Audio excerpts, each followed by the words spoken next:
let's kick off with let's take audiences back to the beginning. Whose idea was it to try and come on the show? That was my Wherever crazy she's at. idea. I was approached to go on Race to Survive and immediately was thrilled and excited. And my first priority was finding a partner who matched in like the positivity and the grit and that I knew could handle hard situations. And Ashley immediately first person that came to mind, like there, that I wanted to have by my side. Talk to me a little bit about what that was like hearing that on your end, Ashley, and what was it kind of like? All right, do we want to dive in? Was there anything going through your head when you were approached about it? Well, right away, it was like, yes, yes. I mean, I don't think I even took a breath. I was like, yes. And I'm like, hey, now what does this entail? Like, but I don't have experience here, here, and here, but I'm like, I can learn. I'm willing to learn. I will try to give it my darndest. I know I've got a great fitness base, but that's not going to get you through a race like this. This is very different. And so I was excited that she even trusted me and wanted me to be a part of this because she knows my background. She knows I'm not like, I have never done an adventure race. I will now, but yeah, so I was thrilled that she even thought about me. And I was like, of course I'll look into this with you. And so my only setback was like, hey, well, like how long away from the kiddos, but that was, we both have very supportive husbands and I know we could work that out super easy. All right, tell me a little bit what the preparation process was like for you two heading into the race. Did you guys practice things? What was the conversations like leading up to the race and stuff like that? So we didn't have a ton of time. These kind of things get thrown at you pretty quick. We had just a smidgen of time. And like Ashley mentioned, we both have really high fitness and we knew our fitness base was strong and speed is a strength of both of ours. And so we wanted to focus on some things that we don't have as much experience on. So the little time we did have, we focused on shelter building. We focused on working on our technical rope skills, climbing with fast, running up a mountain with a heavy pack instead of just like our, typical little trail running pack. Working on some of our technical rope work. So things that we either didn't do as much or that we didn't have a depth of experience, learning how to start a fire with a ferro rod. My husband has a lot of experience in that area. So Ashley and I called him Coach Graham and he gave us a survival crash course. And we worked really hard. And I have to say, like, Ashley was a natural. She caught on to all that so fast. It was super impressive. Oh, thank you. With the ropes, maybe, but I mean, let's be real. The maps still are a fudge to me. It is a big old fuzz. But I wish that we had our first tent or tarp tent documented. It was comical. It was comical. Like we're like, I think we can get it. And we knew that we'd be limited. But we had that down. We got it up in like 2-3 minutes sometimes when we needed to, and that weather was getting bad. And we're like, yes, we're so proud of this. So it's exciting to like see how quickly you can catch on to different things and feel like, don't worry, like if we go camping, I'm like, don't worry, I got the fire, I got the our tarp tent. So it was really fun to learn all that stuff. But man, our first one, Ratty, that was comical. It was laughable. I wish you could see a before and after. We made a lot of progress. We were most improved in shelter building. That's right. We definitely. I think there should be an award for that. I was going to say maybe we'll just have some end of the season awards that will be given. They can give out to everybody. You know what I mean? We've got to make it happen now, right? Let's do it. I agree. I agree. All right, take me behind that first day. You kind of start the trek.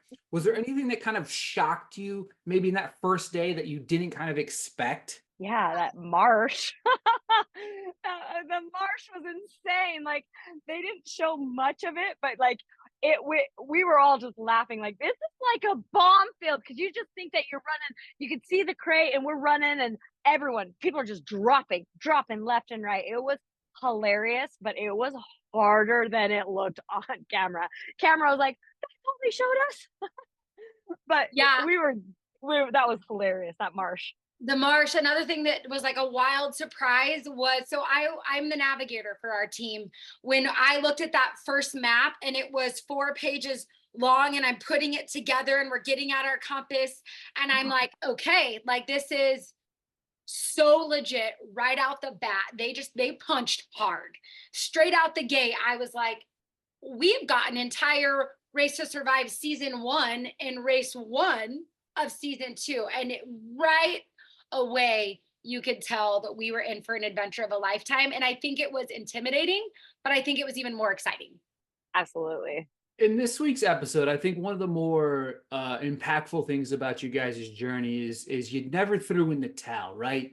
You battled through obviously an injury. You raced through so much adversity. How did it feel to complete that mission? That one felt really good and really emotional. Like there was still a chance that there might have been a medallion in there, but we were both just like, we did it. And that was she was so patient, like holding my hand through as we inch by inch. And it was a very emotional finish, not just because we left, but because like it would have been really easy to be like, hey, we're done. And I won't lie, I hate that it was even there, but the thought was like, I don't know how it's going to happen, Randy.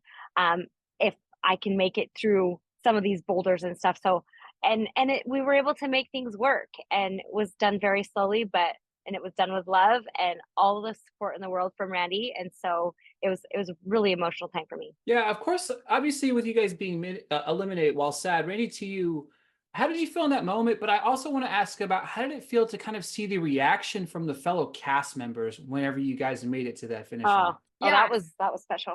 Yeah, having the camaraderie and the love that Ashley and I shared, it was like Ashley said, it was slow going, but we forged ahead with unity and love and never got frustrated. We just embraced where we were, and getting to that crate was really emotional, and it was really special. And the nice things that our castmates had to say about us, the way that they loved and supported us, they knew how bad Ashley's ankle was. You know, they see a lot that the viewers don't see.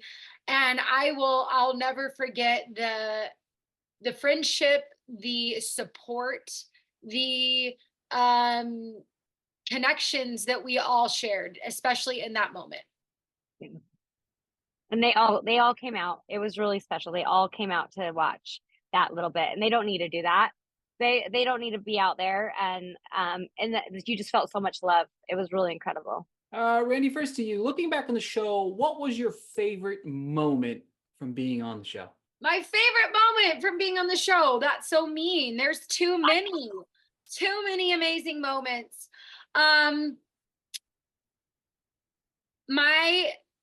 One of my favorite moments, we'll say, was at Survival Camp 1. All of the cast members who really didn't know each other much, because we were racing and leapfrogging, and all you knew is that you were each other's competition. The first night at Survival Camp, we all had a fire together, and we connected in a real way. And when you find other crazy people willing to do crazy things, with hype and with love and willing to put their bodies through anything, we all just connected in a real way. So I'll never forget that first night that we all connected. My favorite adventure challenge was the cave, that 600 foot rappel into probably the coolest place I've ever been in my entire life. Is something I'll never forget. Ashley?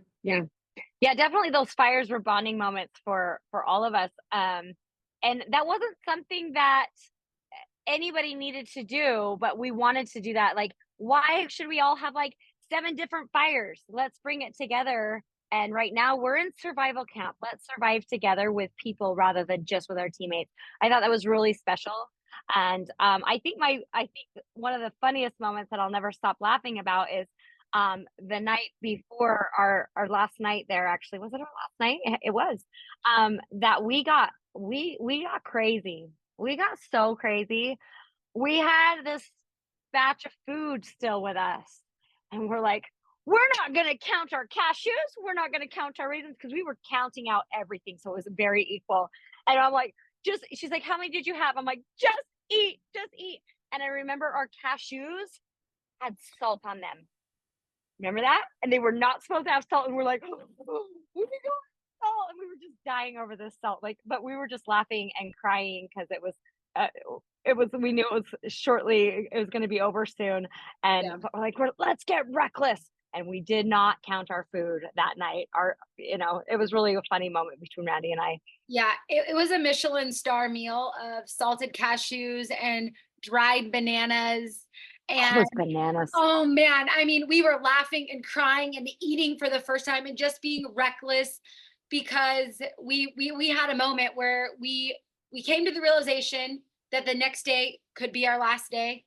And we laughed, cried, and ate our hearts out for the first time in 20 something days. It was a good moment. Yeah, it was fun.